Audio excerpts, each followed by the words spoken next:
All right, this is the after chapter discussion for Interlude Saliss the Architect.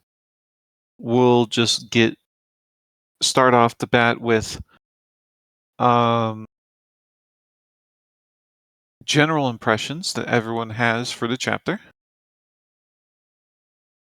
So, if you guys have any general impressions, go ahead and leave them in ACD reactions and comments. I'll just start us off.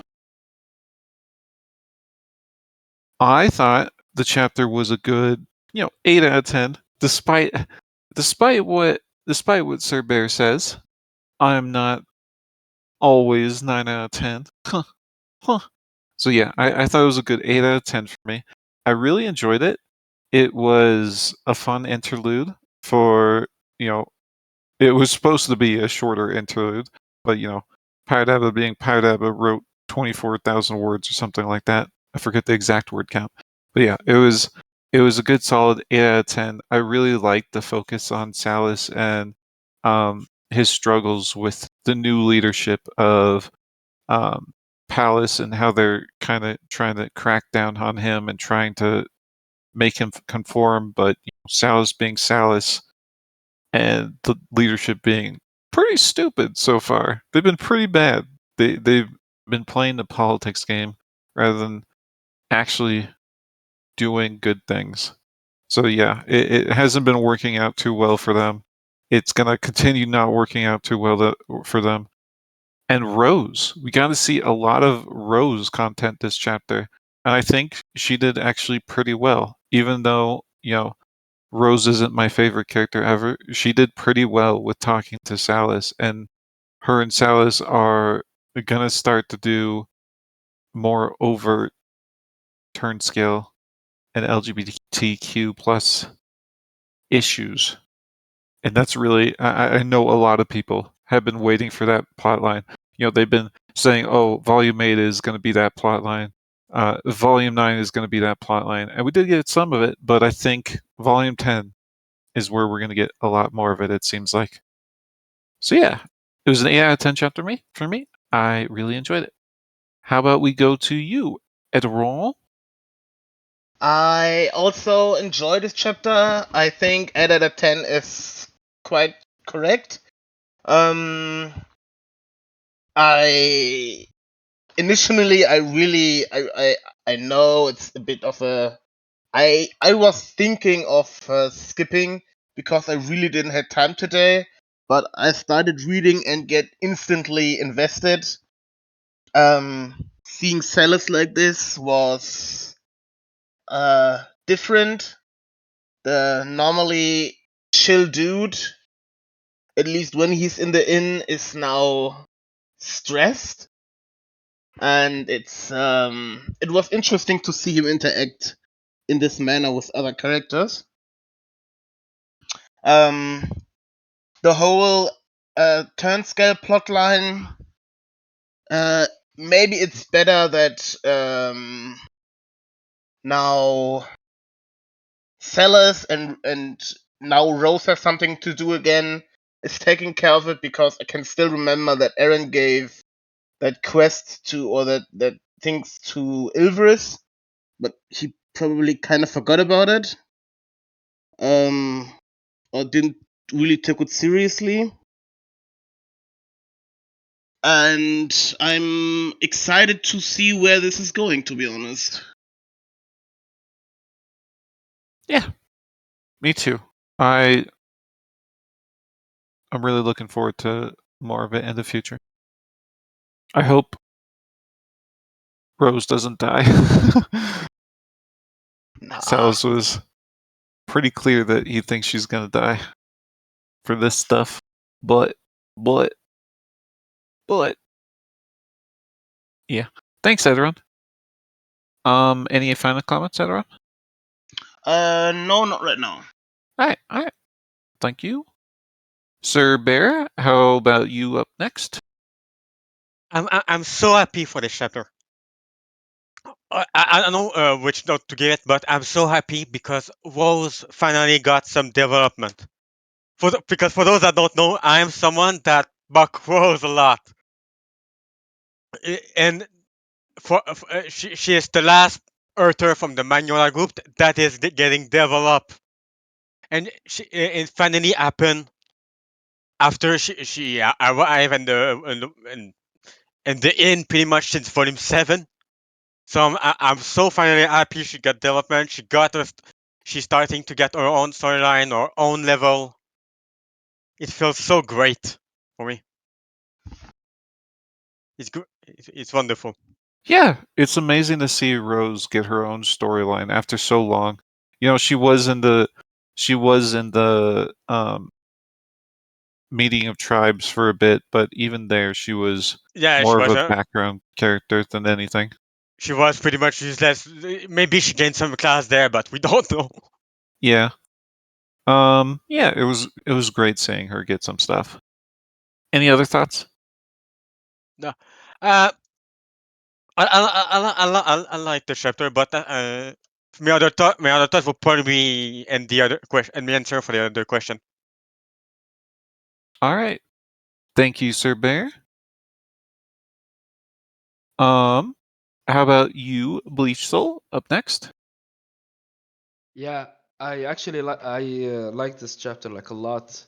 I like that Rose getting character development, but I also like that Saliss gave a talking to Mrsha actually, and you know, he told her like the truth. You better watch out. Like it's the war hasn't ended. It's just one battle you have won.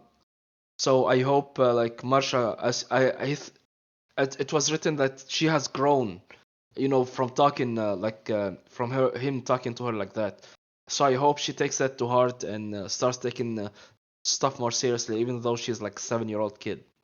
With regards to Rose, I'm really glad that she's gotten more character development, and uh, I'm really hoping that she steps up much more in the plot line because, well, I didn't know much about her, so I would like to know much about her character and stuff. But also with Saliss, stuff was very interesting. So Manos is the enemy number one, we can say. So yeah, it was a very nice chapter. I really liked it. Yeah. Um, I agree completely with you and Sir Bear. I would love to see more Rose, and it seems like we're being set up because she's one of the few remaining Earthers that's in the inn. So she kind of provides a unique point of view for the inn at this point. So I'm really hopeful that we get more Rose. Yeah. Just one more thing. I'm actually curious to know what's her class will be like. Troublemaker is like I don't know. I don't think we have seen it before.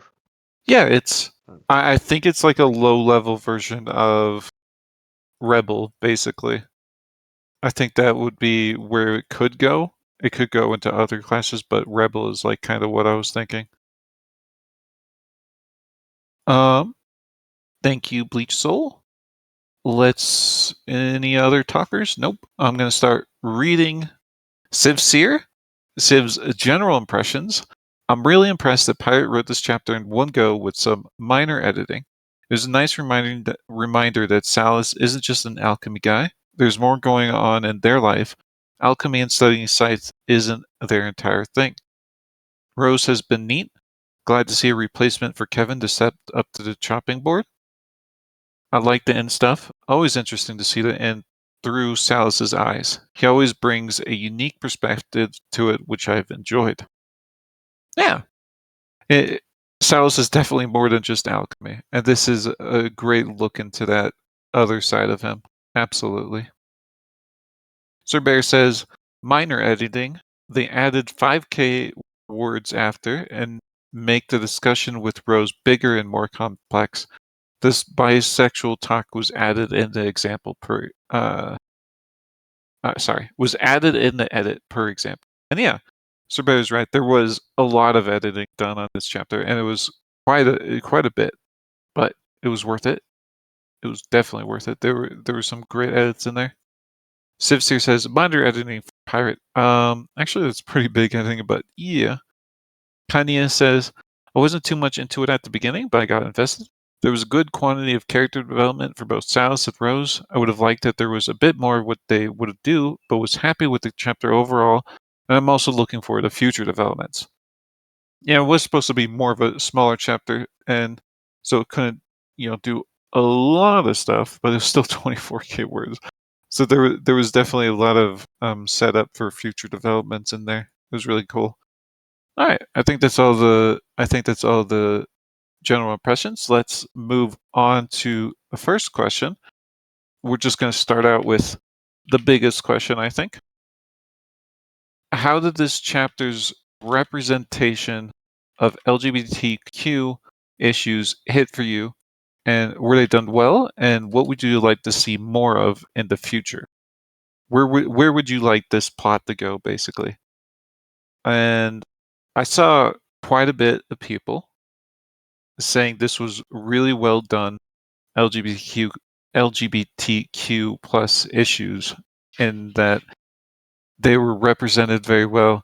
It showed a lot of depth from Parada Abba in understanding the issues, and yeah, I thought that was the general consensus. And 1 second, I need a cough.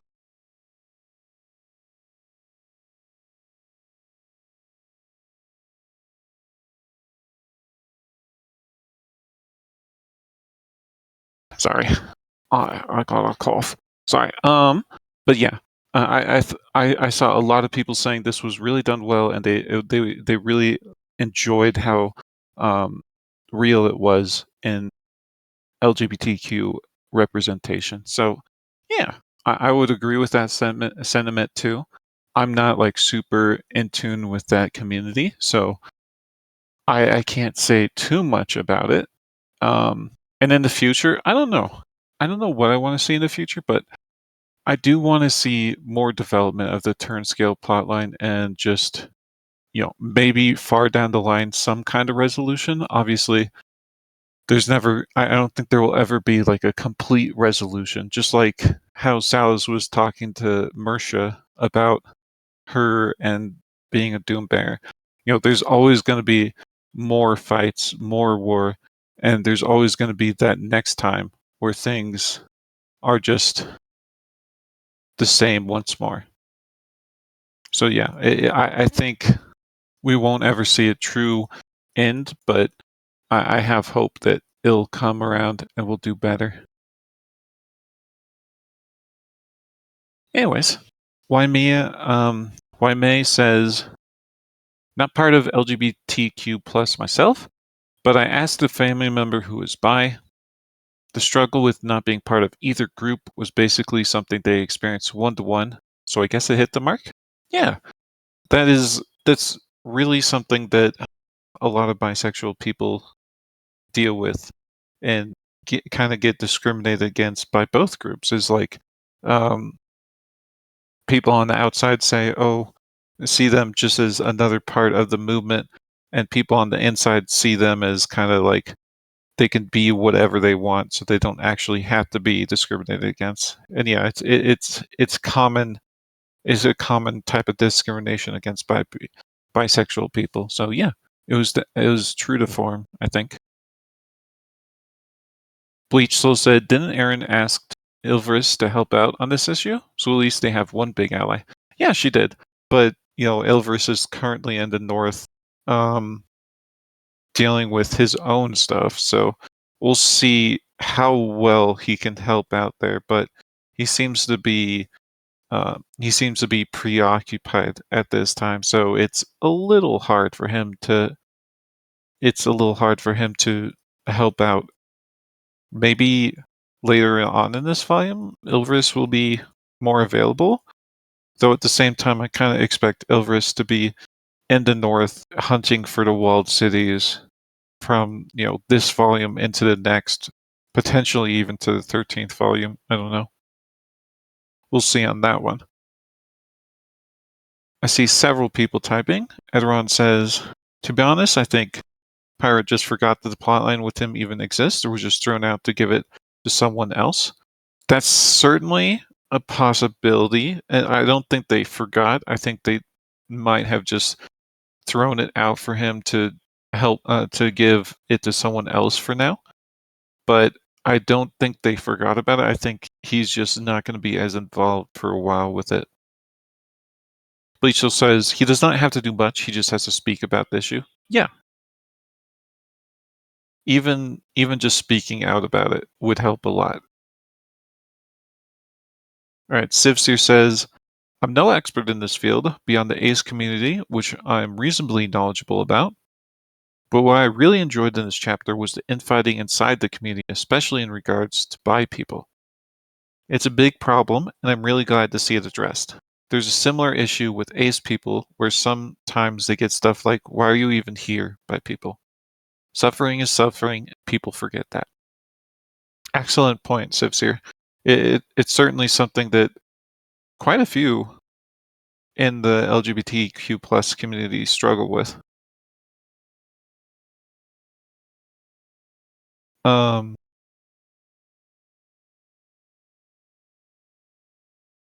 Yeah, they definitely. Okay, Sir Bear, go ahead. Sorry, I kind of lost my train of thought there. Sir Bear, go Yeah. ahead. I think it's a plotline that will take a lot of time to be resolved. That's not something that's going to be solved this volume exactly.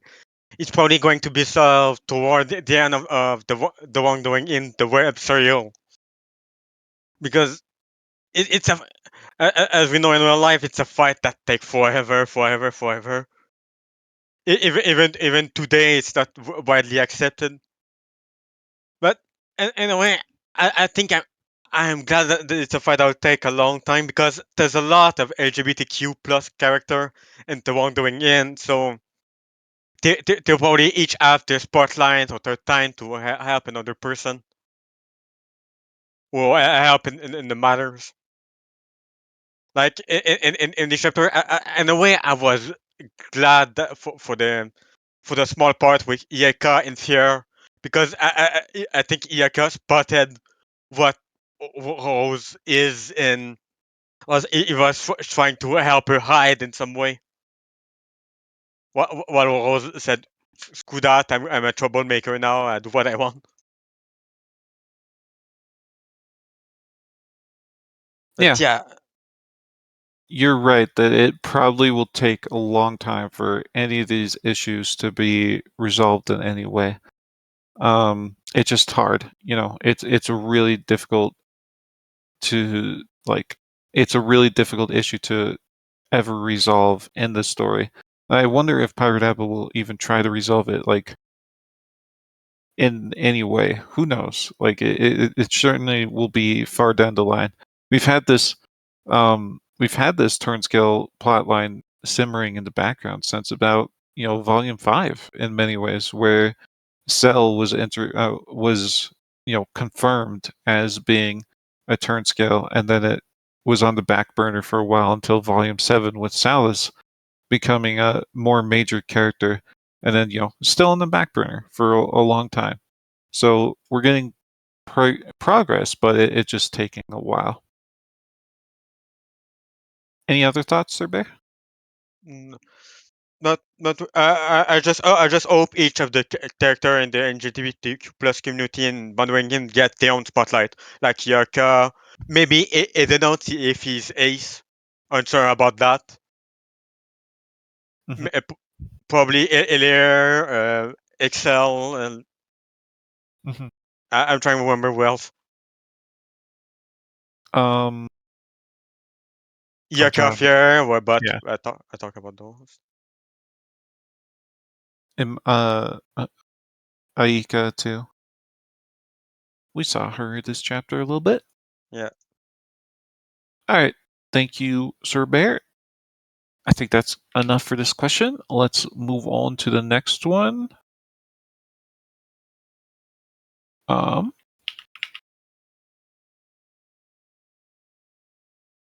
will Saliss deal with his anger issues and stop pushing people who want to help or support his fight?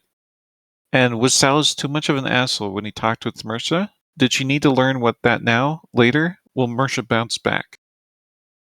So yeah, this chapter we saw, the angry side of Saliss. It's always kind of been lurking there under the surface for a long time. We've seen Saliss can kind of get very, very aggressive about things, but it's never been this close to the surface before.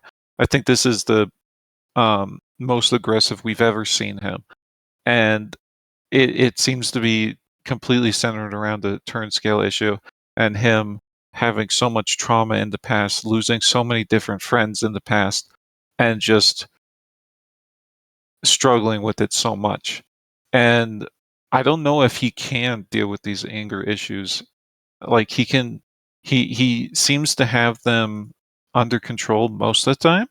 It's just when turn scales are um, it's just in the whole Turnscale community. It seems to be something that triggers him a lot. I'm not sure he will ever get over that because he's just lost too many friends there. And in regards to the Mrsha talk, I do think Saliss was like way overboard because he was in a bad mood. Like I don't think he needed to tell Mrsha that at that point in time. I think that was unnecessarily cruel of him, and it kind of like crushes her, and she doesn't really need that right now. Like she could have found that out in the future, and she's just a kid. She's literally just a kid.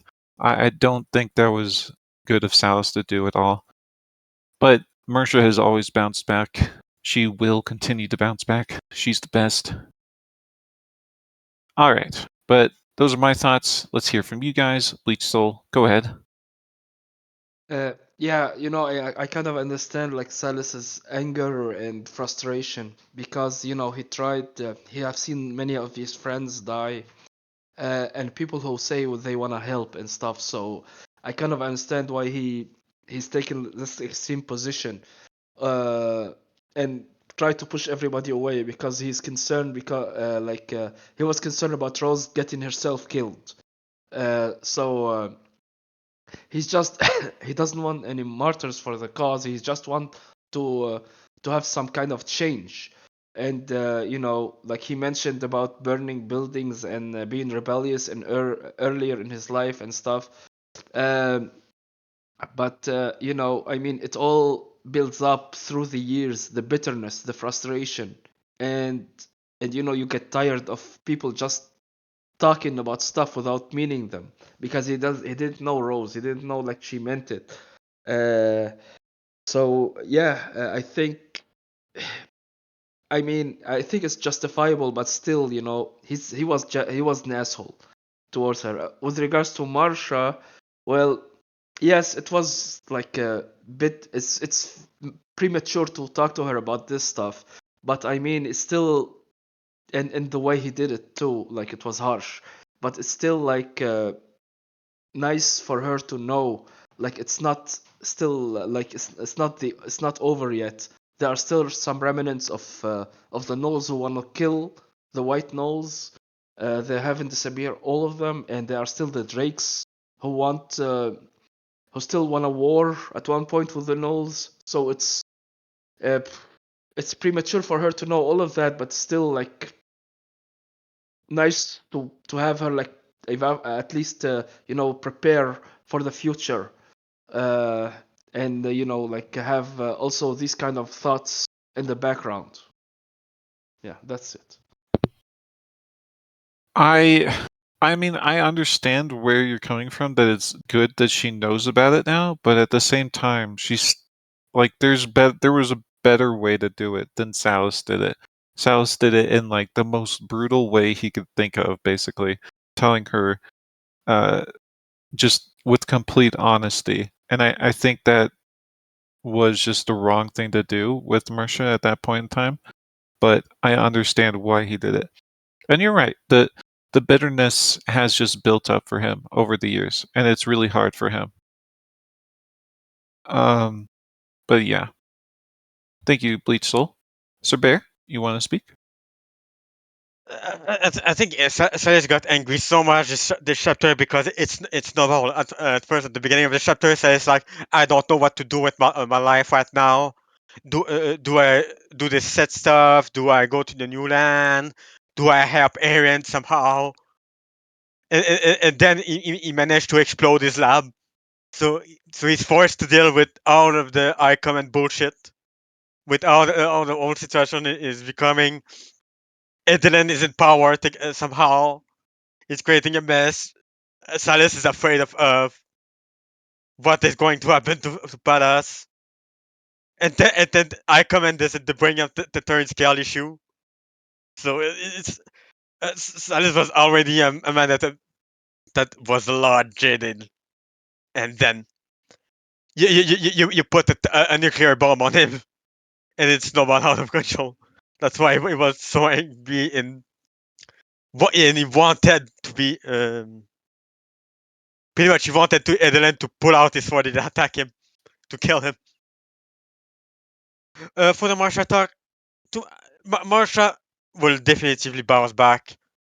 I consider Mrsha like Spider-Man, which is fitting with the tale we got told in Volume 2. Spider-Man and the lore of Spider-Man in the Marvel comic is someone who goes bad day after bad day after bad day after bad day after bad day, and he still bounce back somehow. To all the tragedy, to all the trouble, to all the difficulty, Spider-Man still bounced back and managed to be a funny guy while marking the villain. It's been shown a lot throughout Marvel that Spider-Man is still doing that while being just a kid. I think Mrsha is like Spider-Man in some way with that stuff. I think she's taking that quality of Spider-Man for herself.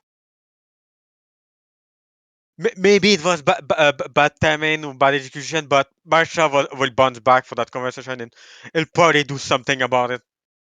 Especially with all that money that she got right now.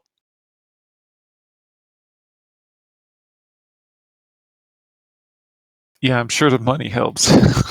Yeah, money can help to support the Duer, to help finance the defense of Duer, to help the Nyons that got weakened after the battle at the end of Volume 8. And now that the Nyons are going to commence relation with the drawn people and maybe create an alliance of some sort. Yeah. I do agree with you. It's a good analogy comparing her to Spider-Man. I do think she will bounce back in the end. Um, she's a very resilient child, and she's been through a ton so far. It just even with that, I still don't like that Saliss did that to her. Better to be Saliss that someone else doesn't trust or doesn't like. Because maybe the message would be sent would not go through a Mrsha. If listen told Mrsha that, Mrsha would probably ignore it. But since it's Saliss and Mrsha respects Saliss in some way, she will take it more seriously. Yeah, that's a good point. Thank you, Sir Bear. Um, 1 second, got a cough. All right. Sivsir says, speaking of money helping, I can absolutely see Mrsha handing someone a note saying, I will pay you 100 gold to fuck off. Yeah. Sivsir also says, bad execution, good timing. Sal's going in on Mrsha like this was cruel, but I think that was a conversation someone needed to have with Mrsha. Bad stuff always seems to happen to Mrsha when Aaron is gone. When Aaron was in Kellum, Torrin ran into Mrsha and she ran away and fell into the dungeon. When Aaron was dead, Bellavir made Mrsha her mortal enemy. When Aaron went to River Farm, Mrsha got sick and dunked on by Lacan. Now that Aaron's in Belarus, Mrsha is in for a kick in the face. it's good for her to know she shouldn't just trust every Knoll now that she's a Doombearer, not a Doombringer. We already know that the Knoll named ranks had to do some house cleaning of radicals after the meeting of tribes. They definitely didn't get all the radicals. And there's even potentially some named rank Knolls out there who are part of those radicals, you know? You never know. This was a very deep-seated belief in the Knoll population for a very long time. And I would not be surprised if there were some very high-level people out there who are still anti-Doombringers. But yeah, thank you, Sivs here. That was an excellent point. Except, you know, I don't think Aaron being away is going to cause Mrsha to, you know, almost die again. But who knows? Mrsha gets into trouble a lot. It could come up. It could. Morshen says, it feels like Saliss's emotional valve, Chaldion, is missing. So now he was lashing out to anyone. In some ways, yeah, Chaldion was something Saliss just like focused on completely, and he could, you know, blame a lot of the stuff that was going on Chaldion and kind of take his frustrations out on him. Sivseer says, it's happened 3 times now. Just because it happened 3 times doesn't mean it's going to happen uh, um, all the other times. I don't know. Sivseer. I don't know. It's not going to happen. Mrsha's not going to die. She's not even going to get close to death ever again. Alright. I think that's it for this question. Let's move on to another. I think we might actually get to all these questions. We might. Rose still wears her rosy glasses. When will she see that in-world stuff works differently? Thank you for whoever wrote this question. Thank you for that wonderful pun. I love you so much. You know, just those puns are something that are amazing.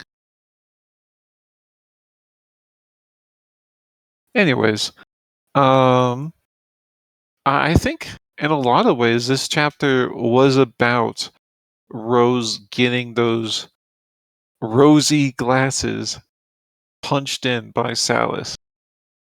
And at the same time, I don't even know if Rose will ever have a different viewpoint from what she has right now. Like she seems very, very optimistic. And I hope that's kind of just part of her personality, that she's just ever the optimist to kind of offset Saliss. You know, that's kind of where I hope Rose is taken. She's ever the optimist, whereas Saliss is the realist who also just like slides into pessimism and despair at the same time. But in many ways, she did have a reality check this chapter. She did. At the same time, I think she's her own unique viewpoint is going to come through in the end. But yeah, Bleach Soul, what do you think? I think Rose is being awfully naive if she thinks, it's gonna be. I know, like she doesn't think it will be easy, but it won't be as like in our world where they walk and demonstrate and stuff, and after what like many years they get rights and stuff. I know this thing take much time, but I think she's being awfully naive about a culture that with regards to many things hundreds of years backwards with regards to thought about democracies and freedoms and slavery and all kind of things that happen in world that doesn't you know happen much in our world, but which is very normalized in the in world. I think she's being awfully naive that and she gonna and by her naivete she gonna put like a huge target on her back, and she'll probably, I mean, it's most certainly they're gonna send assassins to kill her, like from Manos to probably other Drake cities, because she's gonna influence the Drakes, because Saliss is like the biggest one who's gonna come out as a Turnscale. So they will be concerned about having more Turnscales, so might send assassins against her. So I think her optimism, while endearing, it's certainly shows that she is naive, and Saliss trying to put some reality check on her. Uh, but I think her optimism has won him over. But yeah, it's probably gonna put her in a lot of danger. That's it. It definitely will put her in danger, I think, but as long as she has Saliss there to help her, I think Saliss can draw her back from being too stupid with her optimism. Like it's good to have an optimist there, and it's good to have a realist there, just because to counterbalance each other in a lot of ways. And I hope that's kind of what Rose is going for. Um. Anyways, yeah. Thank you, Bleach Soul. Good points, like usual. Civs here says, people don't give Rose credit. She was at the meeting of Triumph. She's no stranger to death, and she points out the main difference between Earth and Inworld. Saliss exists. Inworld has heroes. One person can change the world if they level high enough. People have also brought up Rose as defenseless, but she has access to infinite money. Yeah, she does have access to infinite money. But at the same time, that can bring a lot of bad attention to her too. But you're absolutely right, Sipsir, that N-World has heroes. But with heroes comes the opposite, People who are people who go against the heroes and are just as high level. It's not like it's not like having heroes automatically means that N-World is somehow better than Earth at what they're doing. It just means it's a different fight. Sir Bear, go ahead. I think Rose will keep rosy glass because in a way the fight got easier because of people like her. Because there's Earther and Inward, now there's TV, there's communication, there's more information spread around the world. It was a big team starting in Volume 5 with the whole OSM on TV segment where people can be made personal. What's the word? People can be visible across the world. You can see the story live on TV. So our suggestion that someone powerful like Zell or Ceres decide to announce on TV that they are a Turnscale. People are not going to ignore that, especially the culture where it's accepted, and it put a spotlight on those people that you can't really ignore. That person can be suddenly assassinated because people will ask questions. People will wonder some stuff.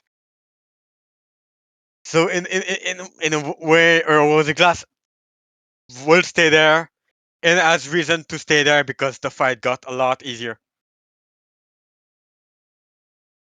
Yeah, I can agree with that in some ways. I'm not sure it got a lot easier. I don't know about that.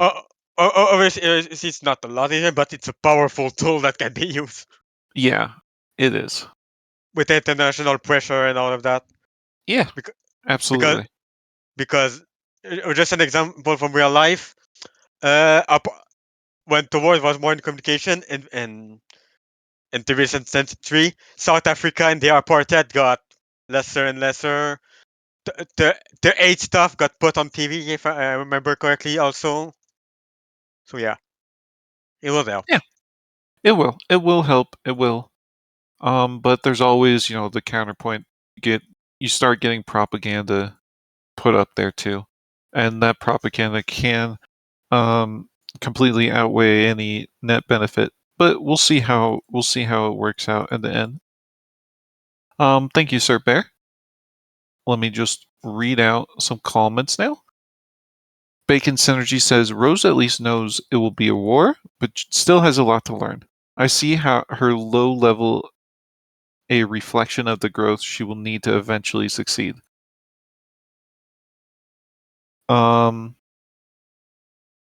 Yeah, she definitely needs to grow a lot. Grow a lot to be able to even make a dent in this movement.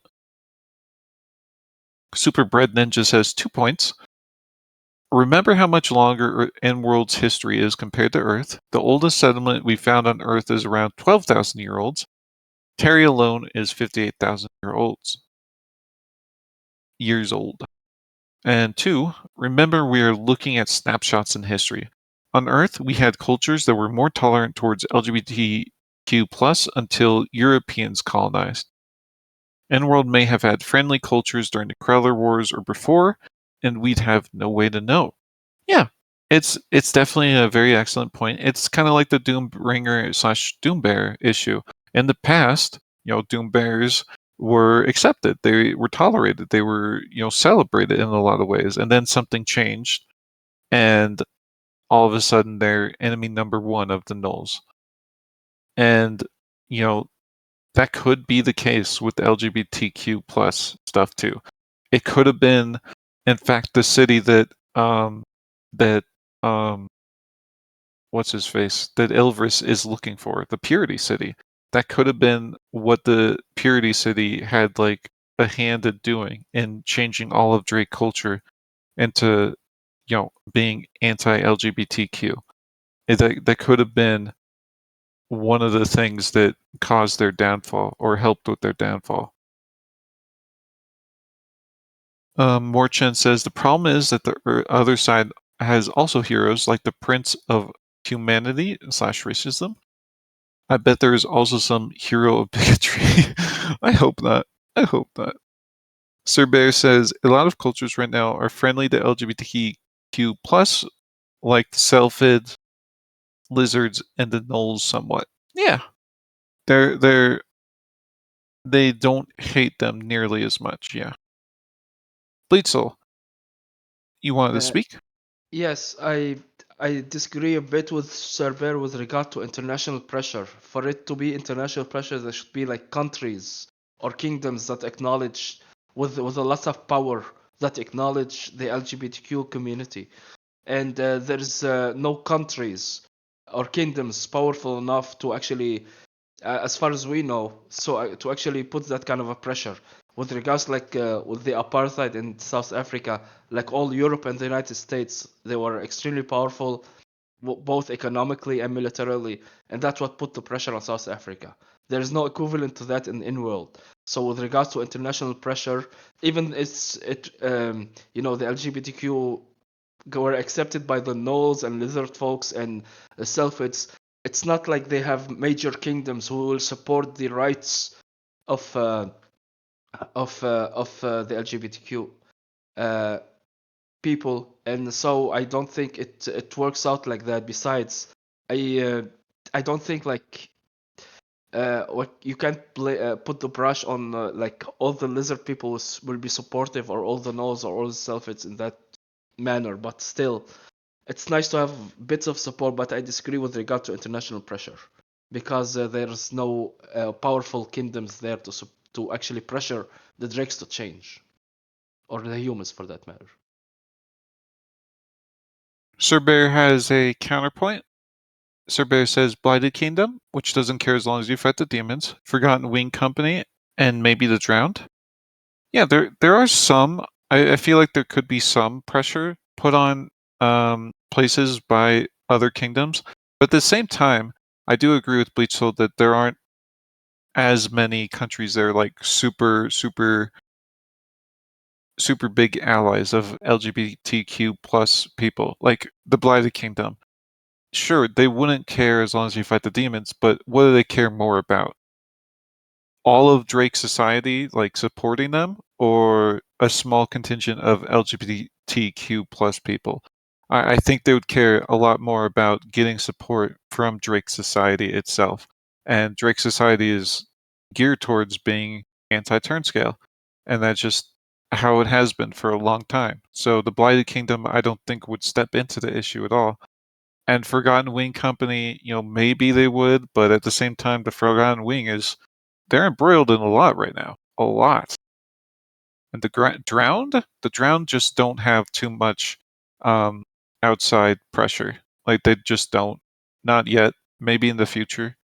But right now, they don't have too much outside influence pressure.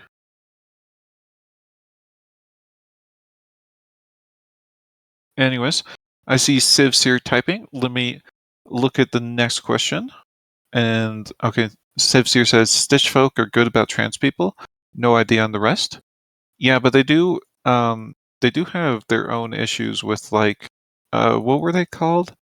The people who Arthur Kane.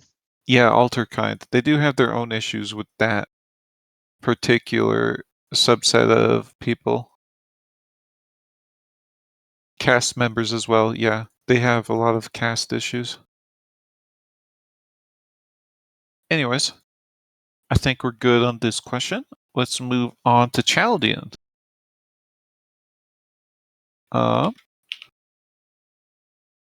This is a big question. You don't have to answer all of it. You can just answer parts of it.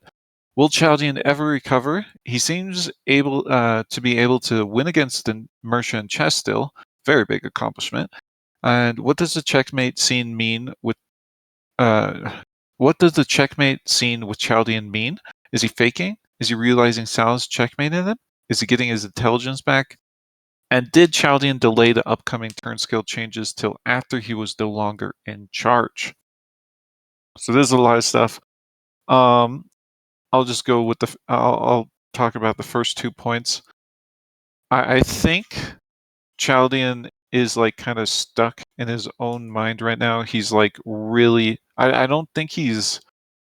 Well, I think it's part senility and part that he just went through a huge traumatic event, and he just doesn't know how to sort through it while the senility has really caught up to him. So that's kind of how I interpret the checkmate scene. He's just constantly saying checkmate, checkmate, checkmate because he's reliving what happened to him during the Casigna battle. But otherwise, I don't know if Chaldion will ever recover fully. I think Saliss, if he really put his mind to it now, that he has, like, he's started to understand Seathor more. I think that Saliss could make a reverse age potion that would actually help with the senility part of Chaldion's issues. But the mental trauma issues, I'm not sure. That's, I think, the biggest thing that Chaldion has to deal with. And it does seem like part of him is still there, though. Like, he's constantly. I mean, Mrsha's obviously not the best chess player ever, but he's still just constantly beating her at chess, which, if he was completely gone mentally, I don't think he could do that.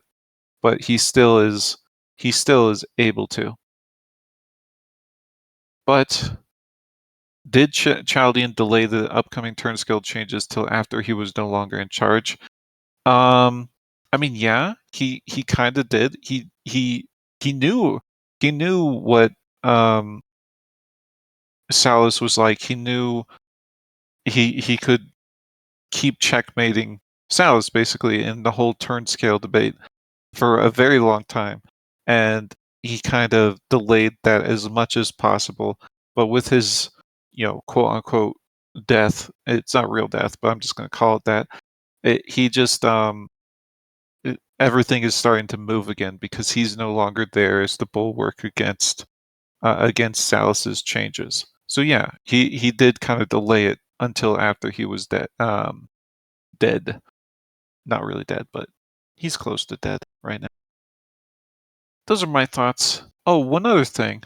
I thought it was really interesting that Saliss, like, made a point that Chaldion kind of, like, was setting it up so that even if Saliss came out as, like, a Turnscale, like, Chaldion was, like, kind of positioning it so it wouldn't hurt Saliss's image as much, simply because he allowed Saliss to go around as the naked drake and kept being crazy. I thought that was very interesting, that Saliss came to that conclusion, and that Chaldion probably was thinking about that too. All right, Bleasel, go ahead.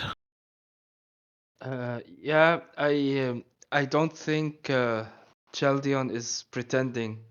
I think he's. I want him to be done, to be quite frank, because it will give opportunities for new generation in Palace to get to the leadership level. But as we have seen today, they are not as smart as.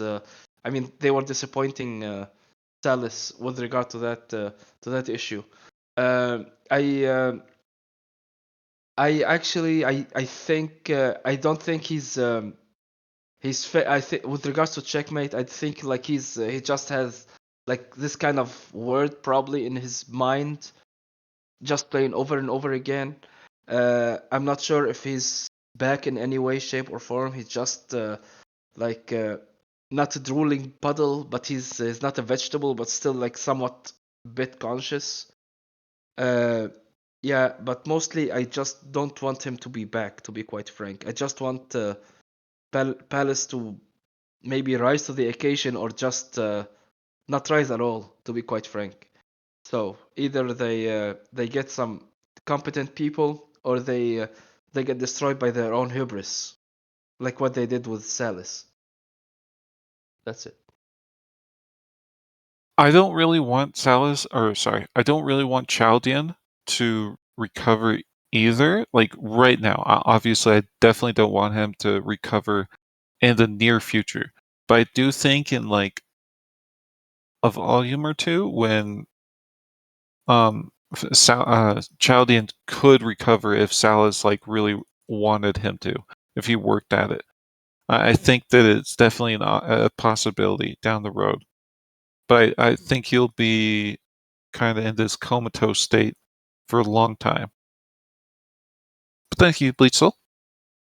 Morchin says, I think the checkmate means that Saliss now has to own the LGBTQ issue in Drake society. I actually think he wanted to help Saliss from the beginning, but they never spoke the same language, plus they never really listened to each other. Now Saliss is behaving towards Mrsha and all the others, even towards Myrn, almost like Chaldion did to him. He's pressing other people in roles.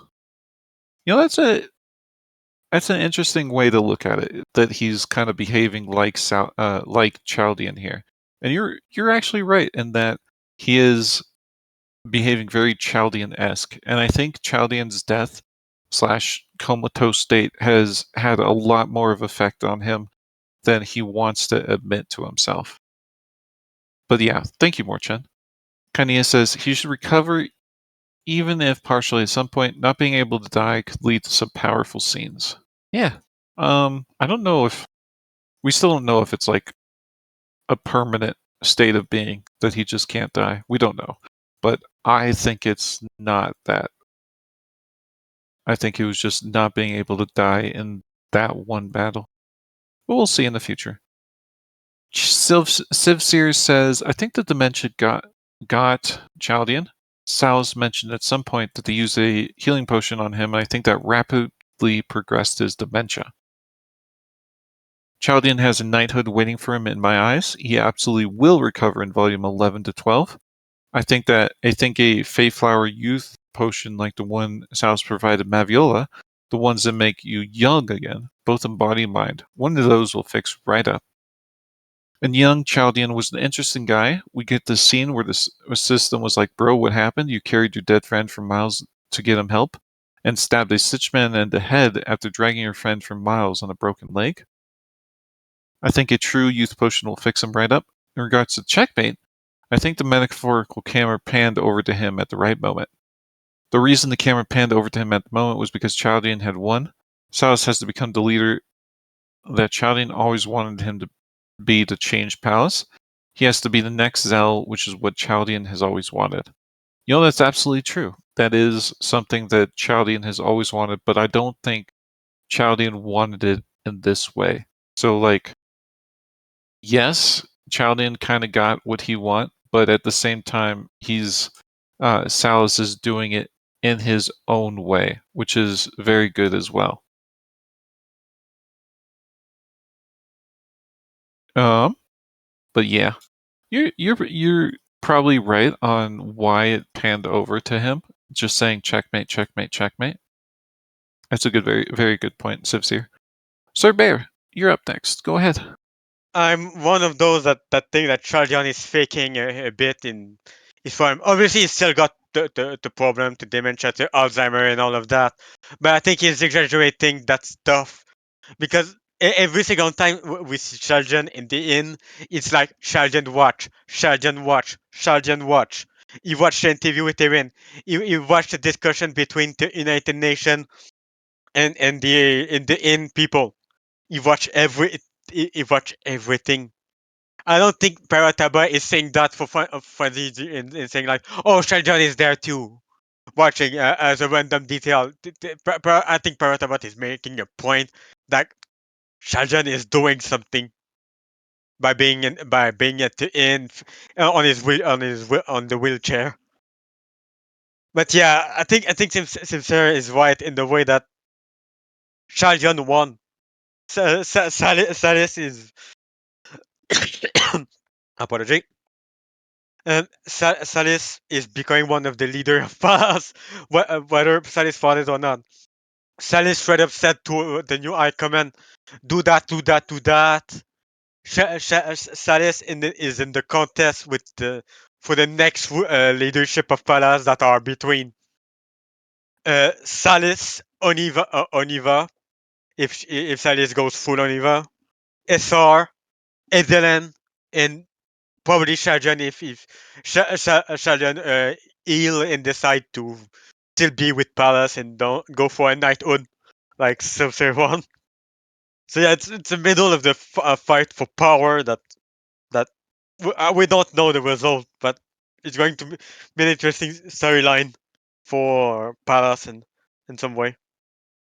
Yeah, always Especially interesting. with the tease that Grimard King is thinking of leaving. Salius is also thinking of leaving in some way. Was thinking of. I think Mern was thinking of leaving too. So lots of powers change in Palace right now. Yeah, everything is changing. I really do hope Grimalkin at least leaves. He is too good for Palace. Good. Sivsir says, to further reinforce my point, if Saliss succeeds in changing Palace, he has to protect Palace, or else his sanctuary for Turnscales won't last. I mean, yeah, that's true. But Sivsir, if Chaldion wanted Saliss to actually do that, he could have manufactured that at any point in the past. But Chaldion never ever got Saliss to do that in the past because Chaldion is still Chaldion, and he, has his own prejudices too. Like he could have done something like that. He could have engineered it so Palace is more about protecting Turnscales and helping Saliss out, but he never did. He never did fully and completely. So that's why I kind of don't think that this is like Chaldion's plan is to turn Palace into some sanctuary for Turnscales. I think that's, giving too much credit to Chaldion in the end. Anyways, those are my thoughts. This has been an hour-long discussion now. We only have 2 more questions. One's kind of hard to answer. The other's just a joke question. So we'll wrap up now. Does anyone have any final thoughts on the chapter? Anything else you want to say? It totally is a joke question. Sir Bear, you know it's a joke question. I'm guessing you were the one who wrote it. Here, we'll ask people, is Kevinless Idiot the best insult written in TWI? What else is a candidate? What other joke insults? Or just insults, I guess. What other insults are good? Kevinless Idiot is pretty good. I like it. Bleachsoul, did you want to speak your final word? Or do you want to type it? Yeah, I will speak. Okay. I was wondering if Tessie's rebellion, with all of his, drawings and rebellion spirit would inspire some people maybe to rebel against the system and just support the LGBT. Let's say in the old Drake City where Relk was in, and he took the nose with him. So I think maybe Tessie has like a positive change on some attitudes with the people, with some people. So that might contribute to easing up the acceptance of the Drakes to the LGBT. And I also hope Kami. I mean, we haven't seen her yet, but we heard about her. I hope just Kami comes to the inn and talks to Rose, and maybe she helps her out. That's it. All right. Thank you, Bleachsoul. I think Mick says in chat, Kevinless idiot is a good way to describe all future new in guests. Yeah, it is. It's very accurate. Very, very accurate. Because Kevin's dead. Kevin's dead. Gone. All right. I think that will wrap it up for this discussion. This was the after chapter discussion for Interlude Saliss the Architect. Thank you everyone for joining. I'm going to